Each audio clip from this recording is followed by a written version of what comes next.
Bismillahirrahmanirrahim. Assalamualaikum warahmatullahi wabarakatuh. Waalaikumsalam warahmatullahi wabarakatuh. Alhamdulillahirabbil alamin. Wassalatu wassalamu ala asyrofil anbiya'i wal mursalin sayyidina maulana Muhammadin wa ala alihi washabihi ajmain. Amma ba'd. Nah, alhamdulillah, marilah kita bersyukur atas nikmat yang Allah berikan hingga pada pagi hari ini Allah kumpulkan kita bersama untuk sama-sama belajar. Dan masya Allah, kita hari ini akan memulai pelajaran tajwid dengan kitab namanya kitab panduan ilmu tajwid bergambar, ya, atau kalau dalam bahasa Arab itu tajwidul musawwar atau musawwir. Nah, musawwar yang digambar gitu. Ya, jadi ini ciptaan atau tulisan dari Syekh Aiman, Dr. Aiman Rusdi Suwaid. Ya, beliau asli Suriah, kemudian belajar di Al Azhar di Mesir, berguru pada seorang qori qiraat asyara. Itu kemudian beliau bertahun-tahun ya mengabdikan diri dengan Al-Qur'an. Makanya beliau menulis sebagai khadimul Qur'an atau pelayan Al-Qur'an. Jadi kalau di sini kan ada kan pelayan Al-Qur'an. Nah, itu kalau dalam bahasa Arab itu khadimul Qur'an. Kalau biasanya kalau Pak Kiai punya ini khodim, nah itu namanya pelayan khodim. Itu biar bahasanya ini aja bagus aja kan. Kalau misal pakai pembantu ini kurang enak juga ya kan. Makanya sekarang juga pembantu bukan nggak pakai pembantu lagi, pakainya ART gitu ya. Nah, ini apa namanya sebagai bentuk inilah, namanya agar bagus lah. Nah, seperti itu. Oke, mulai. Mau dibaca? Tapi sebelum membaca kita doa dulu. Bismillahirrahmanirrahim. Bismillahirrahmanirrahim. Raditu billahi rabba wa bil islami dina wa bi Muhammadin nabiyya wa rasula. Rabbi zidni ilman nafi'a warzuqni fahma. Amin. Tambah doa yang kemarin, apa doanya? Allahumma inni a'udzubika min ilmin la yanfa' wa min qalbin la yakhsha wa min nafsin la yashba' wa min da'watin la yustajabu laha. Ya. Amin. Nah, apa doanya kalau misal mau mulai kitab? Qala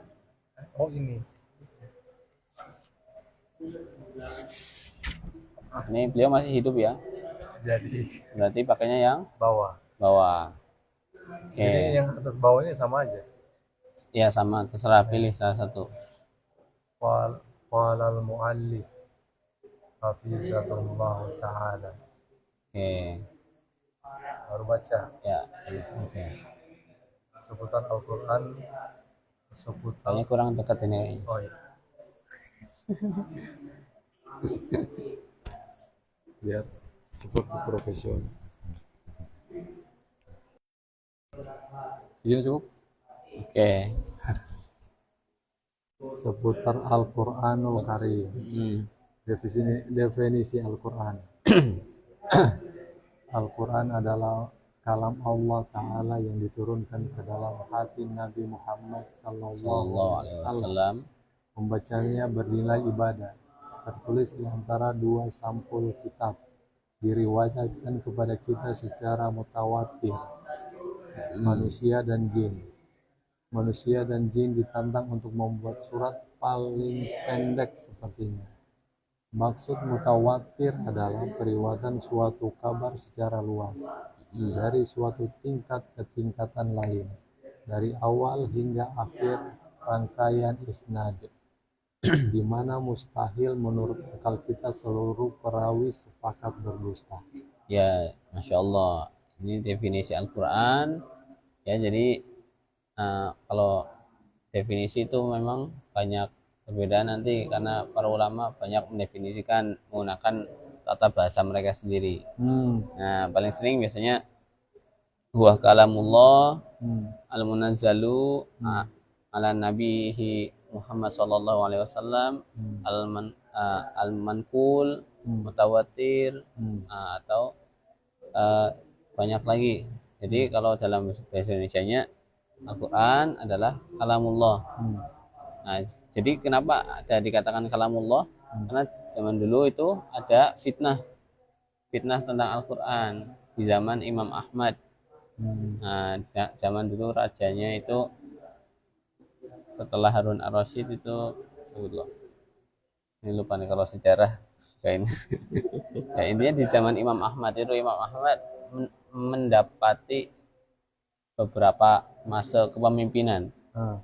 Mulai dari Harun ar-Rasyid, anaknya lagi, dan terakhir ini yang baik.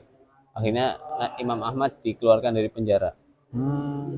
Kenapa? Karena waktu itu fitnah dari Mu'tazilah. Mu'tazilah itu yang mengatakan bahwa Al-Quran itu makhluk. Nah, ini makhluk. Ya, kalau dari sisi mushaf terus kemudian kertasnya ya makhluk, tapi Al-Qur'annya itu bukan. Makanya Al-Qur'an kalamullah. Nah, Mu'tazilah fitnahnya apa? Al-Qur'an itu makhluk. Nah, gitu.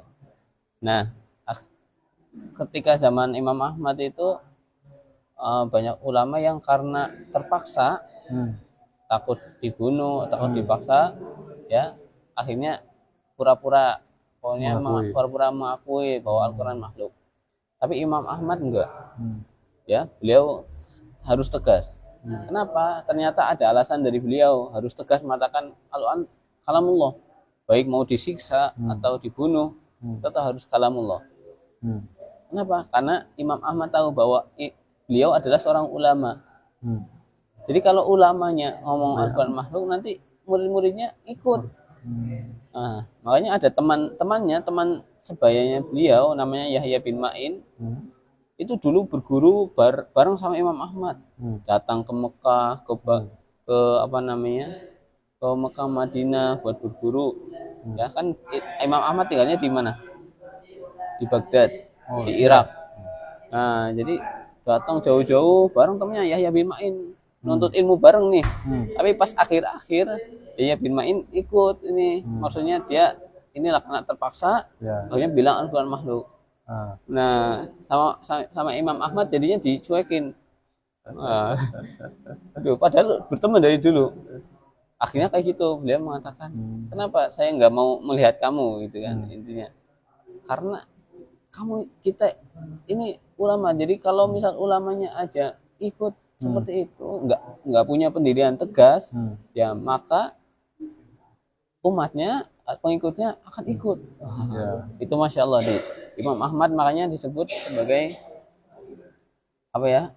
nasirus sunnah, jadi penolong sunnah di zamannya itu, paling tegas. Sehingga Imam Ahmad dimasukkan penjara, kemudian disiksa, dicambuk, kayak gitu. Itu Masya Allah, luar biasa perjuangan para ulama seperti itu. Nah, dan terakhir ketika Imam Ahmad dibebaskan, alhamdulillah saat itu udah ganti kepemimpinan. Nah, dan ganti rajanya lagi. Nah, gitu. Nah, itu sudah masuk daulah Abbasiyah. Nah, itu kenapa kalamullah? Ya, harus betul ditegaskan bahwa itu firman Allah. Nah, kalau dalam bahasa Indonesia itu ada firman Allah, ada sabda, ada perkataan, dibedakan tuh kan. Tapi dalam bahasa Arab enggak, qala. Semuanya pakai qala. Qala Allah, qala Rasulullah, qala al-musannif tadi kan. Qala artinya telah berkata. Qala. Tapi semuanya pakai berkata. Tapi di Indonesia, karena Indonesia ngikutin yang zaman dulu itu, kan Indonesia sebelum datang Islam apa ininya, agama yang sudah masuk Hindu. Ya, di Hindu itu ada kasta-kasta. Nah, jadi kalau orang yang kasta tinggi itu pakai bahasa yang lebih ini terus lagi. Nah, seperti itu. Jadi diadopsilah ke bahasa Indonesia. Jadi nanti kalau yang Tuhan yang berfirman, nah firman Tuhan. Nah kalau di Kristen ya ada firman Tuhan itu. Nah makanya Allah berfirman, ya gitu. Terus Rasulullah bersabda, seperti itu. Sebenarnya sama aja, pakai kola semua. Kalau dalam bahasa Arab, cuma bahasa Indonesia saja. Beda firman, sabda, terus berkata, beda kayak gitu. Berkata. Tapi kalau kita misal ngomong Allah berkata, enak nggak kalau kita rasain? Kayak aneh ya. Iya. Nah gitu ya, karena udah terbiasa sih. Karena terbiasa kayaknya. Betul. Kalau dari dulu Allah berkata, mungkin itu enak-enak aja. Enak-enak aja. Dari dulu, cuma karena memang udah ini udah jadi kebiasaan melekat di masyarakat. Betul. Firman Allah yang diturunkan ke hati Nabi kita Muhammad SAW, ya, diturunkan di bulan apa? Ramadan. Ya, sehingga bulan Ramadan jadi bulan yang mulia.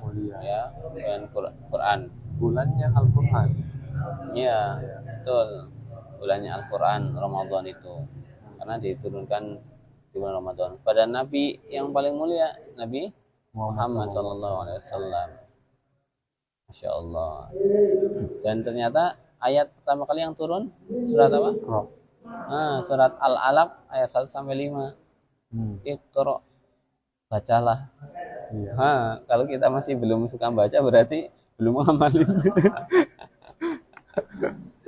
Berarti kalau kita membaca itu sunnah ya? Bukan sunnah, itu mengikuti perintah. Perintah. Ya.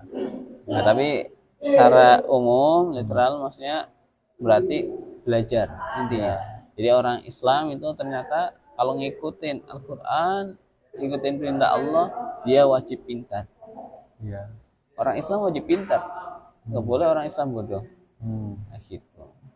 Kenapa kalau misal bodoh nanti dibodohin sama yang suka bangkang? Siapa yang suka bangkang? Orang yang suka bangkang orang Yahudi. Orang Yahudi itu cerdas luar biasa. Ya, tapi ternyata kecerdasannya itu tidak diikuti dengan hatinya. Kayak gitu. Ya, suka bangkang, bunuh para nabi. Bahkan kata Syekh Ahmad itu kita jelaskan dalam satu hari pernah bunuh 70 orang nabi. Jadi kalau nabi yang ada di Al-Quran itu kan 25 nih, ya yang kita ketahui. Cuma sebetulnya nabi itu banyak sekali, nabi dan rasul itu lebih dari itu, ya bahkan sampai ribuan nih. Ya ini paling banyak juga di Bani Israel ini nabinya. Gitu. Putus nabi, nggak sesuai nih nggak cocok nabinya, bunuh. Nah, gitu. Nah itulah di Israel. Nah terus turunkan kepada Nabi Muhammad. Nah membacanya bernilai ibadah. Ini yang spesial nih, nggak ada di umat lain juga ya. Nggak ada di bacaan lain ya. Kalau kita membaca langsung dapat pahala. Kata Nabi SAW apa? La aqulu alif lam mimun harfun. Jadi kata Rasulullah tidak mengatakan alif lam mim itu satu huruf, bukan. Tapi alif satu huruf, lam satu huruf, mim satu huruf. Itu Masya Allah ya. Coba kalau kita hitung.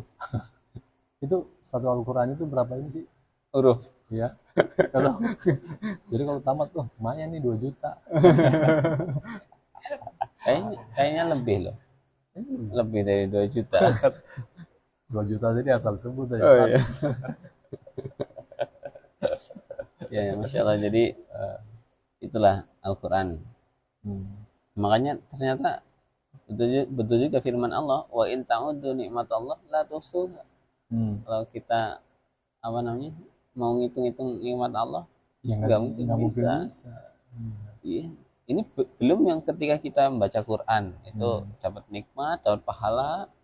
Belum yang kita nggak bisa bangun tidur, itu udah nikmat. Napas, setiap hirupan nafas kita nikmat. Terus apa lagi? Mata kita, jantung kita, ya Allah, Ini aliran darah aja di Aliran darah. dikit selesai. iya. Di stopin aja, stopin. Udah. Tidak kencang gitu. Iya. Masya Allah ya. Ya Allah. Makanya kita harus wajib bersyukur. Iya. Ya. Biar ditambah nikmatnya. Lain syakartum Faizana la azidannakum wa la in kafartum inna azabi ya. asyadid. Oke.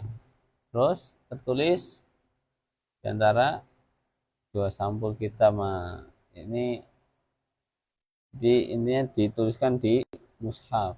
Ya, ini juga dari sisi namanya pengkodifikasian mushaf. Nah, yang tadinya bermacam-macam, ya. Jadi karena dulu banyak penulis wahyu, nah ada yang dari Zaid, ya. ada pada Ibnu Abbas, Ya. ada pada Ubay bin Ka'ab, itu qori-qori Rasulullah. Ya. Ya, nanti pun bacanya akan berbeda. Ibnu Abbas nanti dari kabilah mana, ya? Itu nanti yang meriwayatkan sampai ke Ibnu Abbas, yaitu pakai qiraatnya berbeda. Yang biasa apa namanya? Tehe wadduhe, yang pakai imalah seperti itu. Nah itu nanti sampai riwayat ke Ibnu Abbas. Kalau yang kita baca ini nanti riwayatnya sampai ke Ubay bin Ka'ab, yang Hafs, riwayat Hafs, sampai ke sahabat Ubay bin Ka'ab, terus ke Rasulullah. Nah gitu. Jadi itu dialek-dialeknya berdasarkan ini ya, Iya, suku-suku atau apalagi khalifahnya, khilafah. Iya berdasarkan suku, apa namanya, ya Bani. Ya Bani. Nah, yang ada yang Quraisy, gitu. Tapi disatukan di zaman Utsman bin Affan. Nah, jadi satu mushaf saja. Nah, biar apa? Biar orang Islam enggak terpecah-pecah. Cuma kalau riwayat tetap masih ada tuh riwayat-riwayatnya. Nah, terus kemudian sampai ke kalangan tabi'in itu mulai nih, ketika belajar nanya, kamu belajar Al-Quran? Ya. Belajar qiraah siapa? Bacaan riwayat siapa? Nah, riwayat ini gitu. Jadi pas zaman tabi'in itu masih ada seperti itu. Masih inilah masyhur, kalau belajar Al-Quran pasti ditanya riwayat siapa. Nah, gitu. Ya. Nah, terus akhirnya sampai sekarang yang paling banyak itu riwayat Hafiz, tapi tetap di daerah-daerah yang lain itu riwayatnya beda-beda. Nah, gitu. Di Maroko nanti beda, di Mauritania beda. Nah, yang sampai ke Indonesia riwayat Hafiz. Nah, gitu. Hafiz an Asim. Jadi seperti itu. Jadi ada, terus sekarang yang masyhur ada 7 qiraat, 10 qiraat, ya, 10 qiraat disebut qiraat asyarah. Nah, terus ada lagi yang 7 qiraat. Kalau kenapa kok ada 7, terus ada 3 qiraat, terus ada 10, itu sebenarnya dikumpulkan dalam satu kitab. Jadi yang 7 qiraat satu kitab. Nah, ditulis oleh Imam Asy-Syatibi. Nah, terus ada yang 3 qiraat ditulis oleh Imam Ibnul Jazari. Nah, terus ada yang 10 qiraat digabung antara yang 7 dan 3. Ada yang dituliskan sendiri langsung 10. Nah, itu bacaan-bacaan Al-Qur'annya yang beda. Itu bacaan. Ya, qiraat itu bacaan. Contoh misal apa namanya?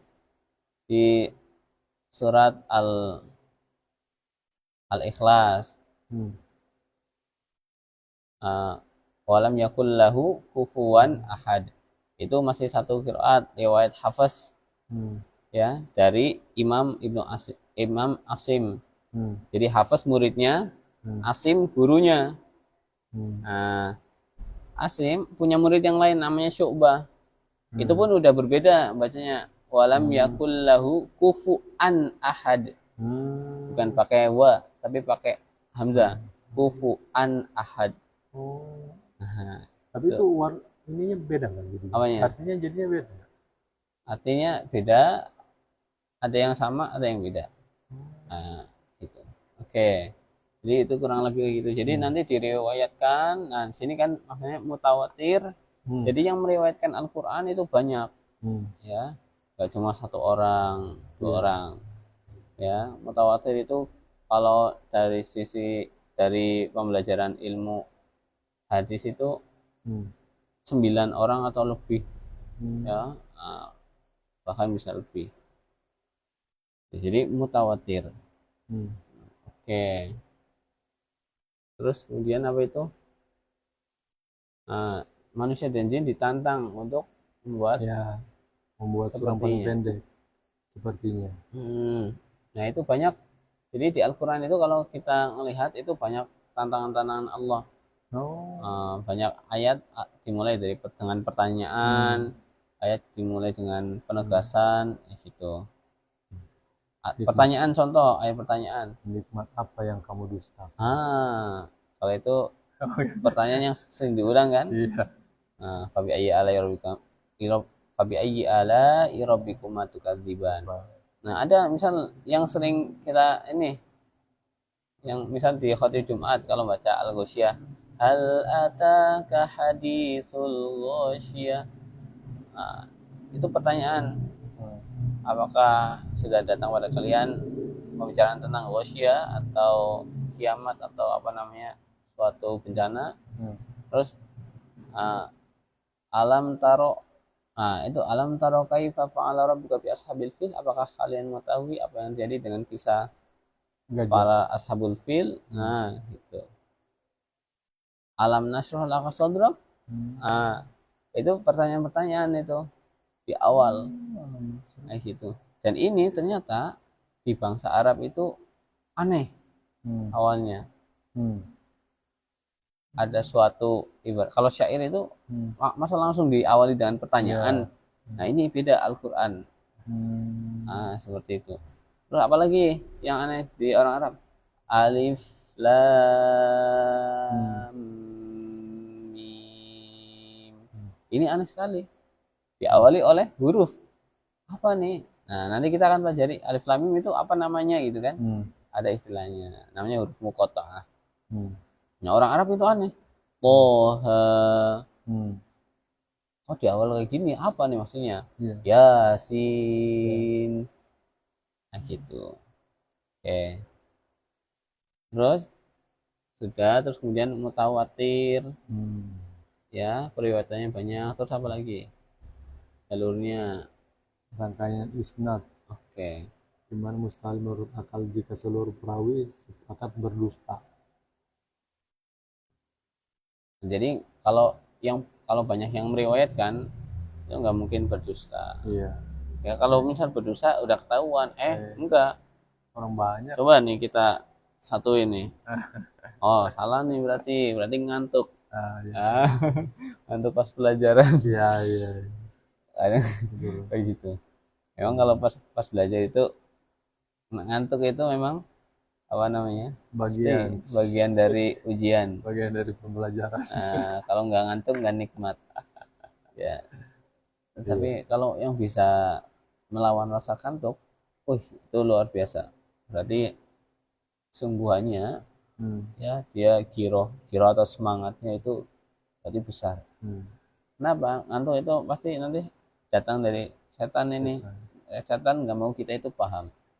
Otomatis setan akan goda dengan cara apapun. Salah satunya dengan ngantuk. Bisikan-bisikan.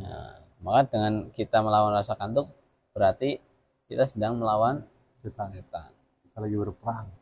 Perang. Oke, lanjut. Mana ini? Ya. Bagaimana Nabi Shallallahu Alaihi Wasallam menyampaikan Al-Quran kepada umat?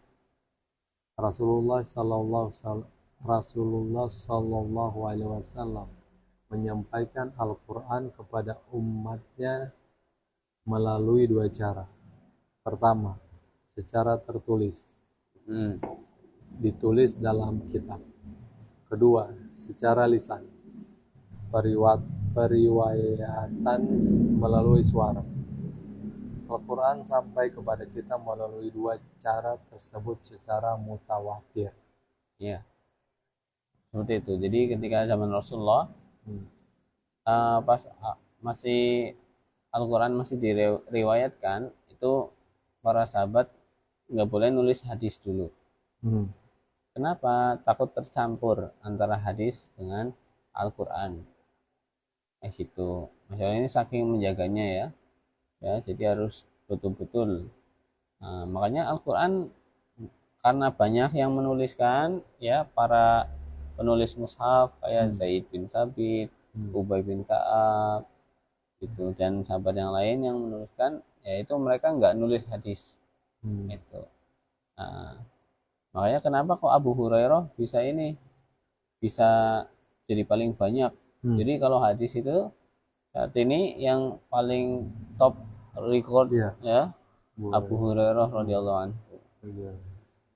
Kira-kira apa tuh alasannya tuh kok Abu Hurairah di paling top di hadis? Karena Abu Hurairah tidak fokus di Al-Quran. Abu Hurairah itu Masya Allah, beliau masuk Islam 4 tahun sebelum Rasulullah meninggal.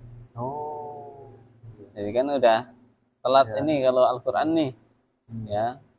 Tapi beliau ketika 4 tahun ini, ibaratnya karena beliau menjadi ahlus suffah, orang yang tinggal di masjid, jadi tidur di masjid, di pinggiran masjid. Beliau tinggal di masjid.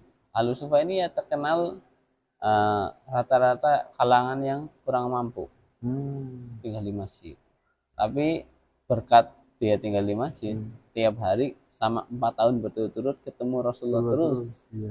Nah, sehingga melihat apa yang Rasulullah lakukan, diingat beliau, ditulis. Karena beliau bukan orang-orang awal, jadi tulis hadis langsung. Kira Rasulullah ngapain, tuliskan. Lagi ada majelis, tuliskan. Pokoknya paling seneng kalau ada orang Arab Baduy. Ya, pokoknya kalau Arab Baduy itu tanya seenaknya. Ya, kalau sahabat nggak bisa asal bertanya. Kalau Arab Baduy udah langsung. Nah. Dan Abu Hurairah ini Masya Allah, beliau ini satu-satunya orang yang dapat hidayah ketika didakwai oleh Tufail ad-Dausi. Jadi Abu Hurairah berasal dari Bani Daus di Yaman. Nah, tadinya Tufail datang ke Ka'bah buat umroh, buat tawaf di Ka'bah. Tapi masih agama yang dulu, Tufail itu. Ya. Terus dikasih tahu sama orang-orang Quraisy, awas, hati-hati, jangan dengarkan Muhammad. Kamu nanti takut tersihir oleh Muhammad, oleh perkataannya. Ya, karena Tufail itu orang cerdas, jadi nggak asal percaya lah. Coba dengar dulu kan. Nah, akhirnya dari situ dapat hidayah ke Tufail. Tufail ad-Dausi. Terus disuruh kembali buat berdakwah di kampungnya. Ternyata yang dapat seruan dakwah cuma satu, Abu Hurairah. Akhirnya Abu Hurairah hijrah ke Madinah. Ya, ternyata berkat satu ini, makanya kita dakwah itu kalau misal yang nerima cuma satu, santai aja nggak apa-apa. Boleh jadi satu ini terbaik. Ya, maksudnya manfaatnya lebih luas gitu. Ya, dibanding yang banyak. Nah, ini kisah Abu Hurairah ini luar biasa sekali. Jadi hanya karena satu orang ini ternyata nanti manfaatnya kan luar biasa. Ya, paling banyak meriwayatkan hadis Abu Hurairah. Gitu. Oke.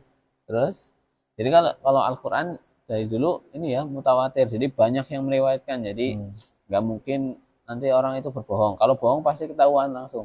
Ya. Seperti itu. Itu sebagaimana yang Allah turunkan, firman Allah apa? Walaqad nazzalna inna nahnu nazzalna dzikra wa inna lahu lahafizun. Allah, kami yang menurunkan Al-Qur'an dan kami yang akan menjaganya.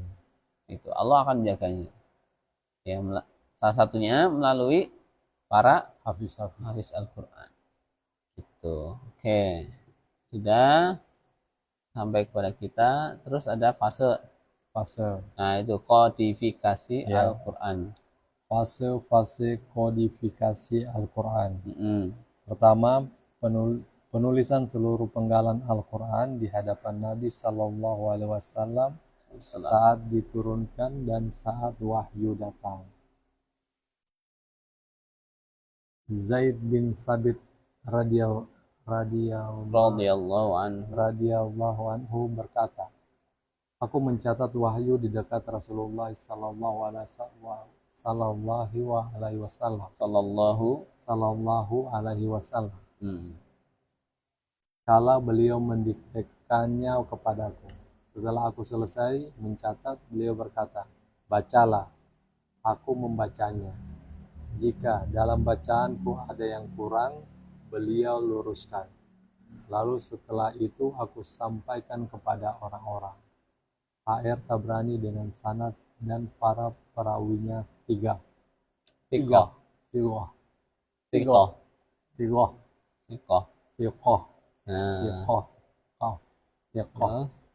Udah ya. Kedua, itu yang pertama ya. Jadi Rasulullah dikte. Ya, Rasulullah diajarkan malaikat Jibril dulu atau dengan Rasulullah langsung paham.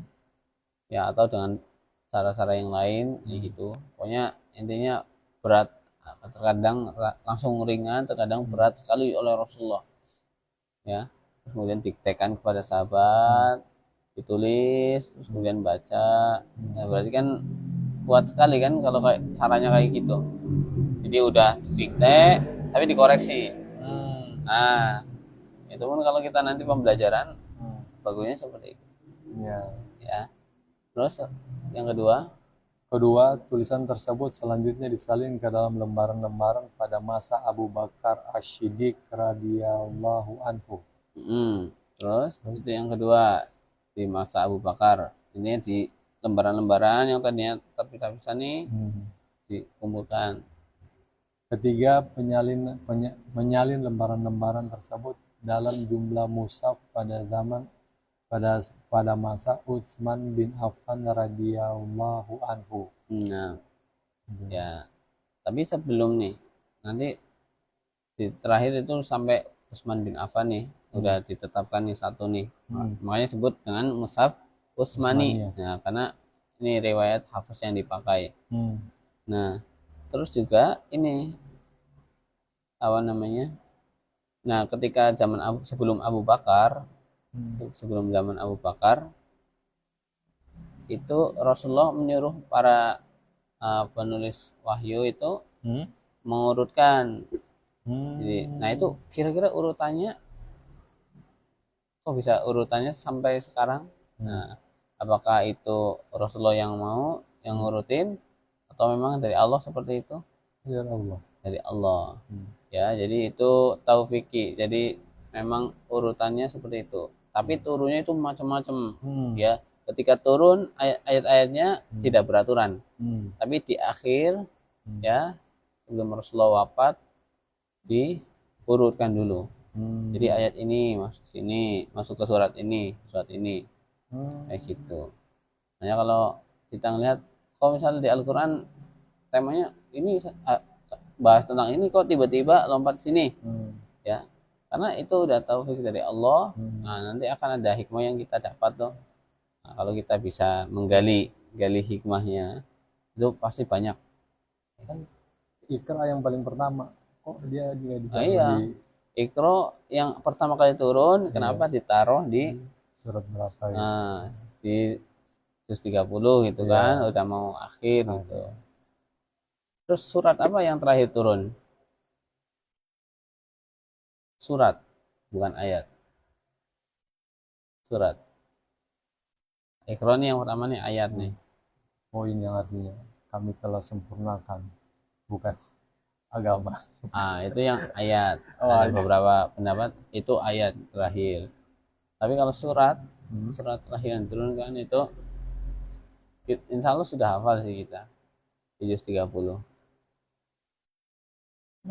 idza jaa nasrullahi wal fath wa ra'aitan nasa yadkhuluna fi dinillahi Surat kelima afwaja. terakhir. Jadi idza jaa nasrullahi wal fath. Apabila telah datang pertolongan Allah dan fath. Fath ini Fatu Makkah.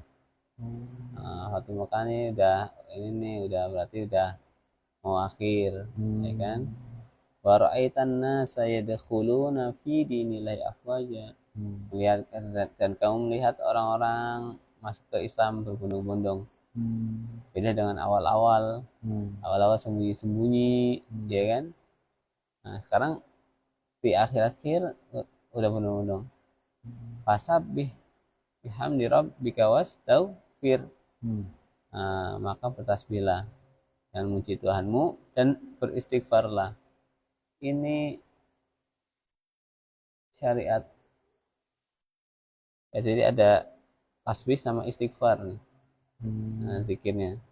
Aneh lupa ini tentang apa nih, lupa. Sorry. Innahu apa? Fasabbih bihamdi rabbika wastaghfir. Innahu kana tawwaba. Sesungguhnya Allah Maha menerima taubat. Gitu. Jadi diiringi tasbih dan istighfar. Nah gitu. Oke. Kalau tasbih ini yang 3 itu ya, subhanallah. Tasbih subhanallah. Subhanallah itu tasbih. Tasbih. Kalau hamdalah, alhamdulillah. Kalau tahmid, alhamdulillah. Tasbih subhanallah. Takbir, Allahu akbar. Tahlil, la ilaha illallah. Terus ini apa lagi? Oke, itu kurang lebih seperti itu. Ya. Insya Allah. Ada pertanyaan sampai sini? Kalau surat yang pertama diturunkan, kalau yang jadi kan Ustaz, tadi kalau yang ayat pertama yang turun kepada Nabi itu kan di surat Al-Alaq ya. Kalau berarti surat Al-Alaq itu yang pertama turun gitu. Kalau secara sempurna enggak? Secara sempurna. Kalau yang secara sempurna Allah alamannya kurang tahu. Tapi kalau setelah Al-Alaq itu ada surat Al-Mudaththir. Setelah Al-Alaq nih, kan 1 sampai 5.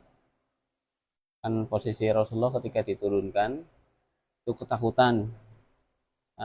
Takutan. Kemudian pulang ke rumah, bilang zamiluni, selimuti aku. Dipeluklah sama istrinya. Ya, ini Masya Allah, seorang istri bisa jadi penenang bagi suami. Gitu. Terus dikasih tahu, bukankah kamu selalu berbuat baik, gitu kan? Berarti ini pertanda baik. Akhirnya menyarankan kemana Khadijah?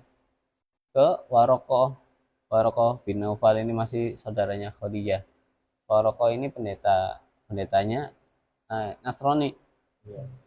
Jadi masih ada tuh yang pendeta yang beneran tuh. Alhamdulillah di zaman Rasulullah. Warokoh. Jadi ketika melihat tanda-tanda yang disebutkan Rasulullah, wah itu adalah Jibril, ya, itu yang nanti akan datang pada Nabi terakhir. Nah, setelah itu beberapa waktu belum datang wahyu, terus akhirnya datanglah di langit. Ya ayyuhal muddatsir, wahai orang yang berselimut.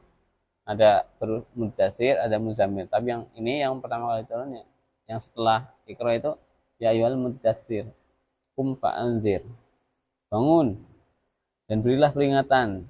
Nah, ini berarti sudah mulai seruan untuk berdakwah. Ya, qum fa'anzir wa rabbaka fakabbir. maka bertakbirlah, besarkanlah Robmu, maksudnya diagungkanlah.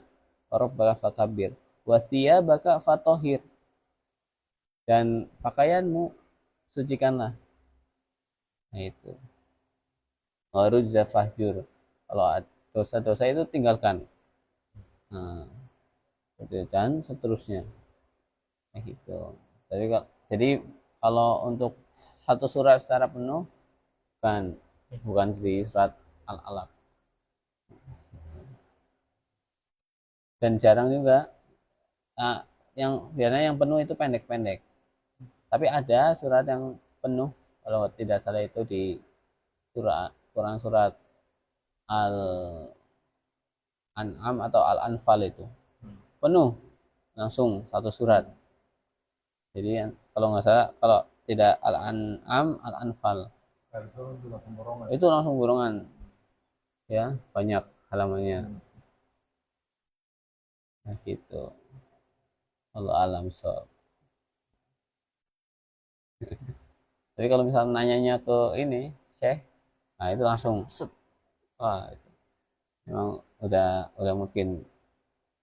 Jadi kalau aneh sukanya makanya sama Syekh itu guru yang ini Syekh Ahmad atau ya Syekh aneh yang dulu, pokoknya kalau kita nanya nih langsung banyak nih ilmunya. Nah itu sabarin gitu. Kalau aneh karena taunya secara ini ya, secara umum global gitu.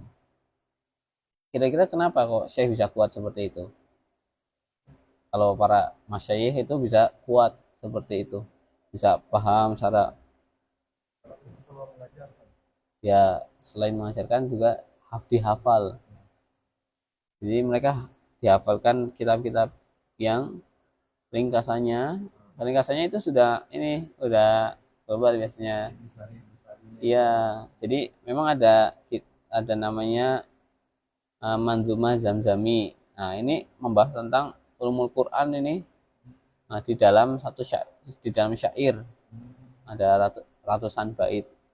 Jadi seperti itu. Jadi kalau kita hafal itu secara umum Al-Quran kita bisa paham.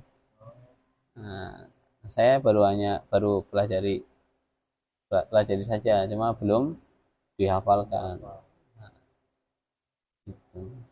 Allah alam. Ada lagi sebelum kita tutup biar nggak banyak-banyak nih. Nah, dicicil sudah.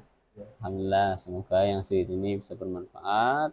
Kalau tidak ada pertanyaan, kita tutup dan baca Alhamdulillah. Tapi sebelum pertanyaan, sebelum kita tutup, tadi kita ringkasan saja. Tadi pertama membahas tentang definisi Al-Quran, ya, kalamullah, ya, turunkan kepada Nabi Muhammad.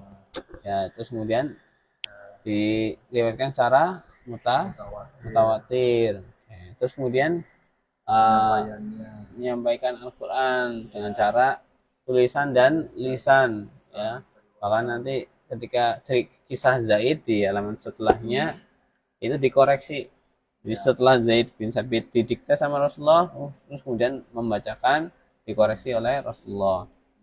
Nah, terus ada fase-fasenya, ya.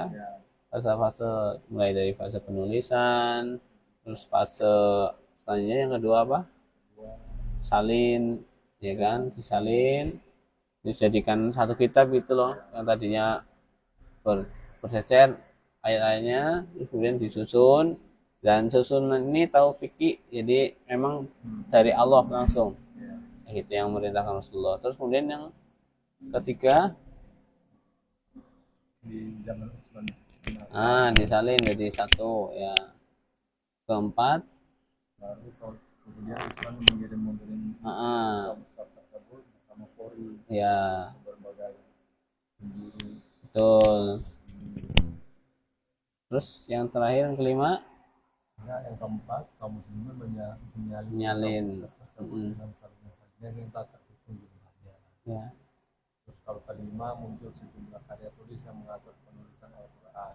Ya, masya Allah. Oh, mungkin yang taruh ini untuk Indonesia. Betul. Jadi Nah, jadi nanti ini kemudian bawa kitabnya. Kalau ini yang ditulis oleh Syekh Utsaimin in Qawaidul Imla. Jadi qawaid itu kaidah, kaidah cara penulisan. Nah, itu kayak kemarin misal ada hamzah, kapan ditulis di atas alif, kapan ditulis di atas wawu, di atas ya, kapan dan. Nah,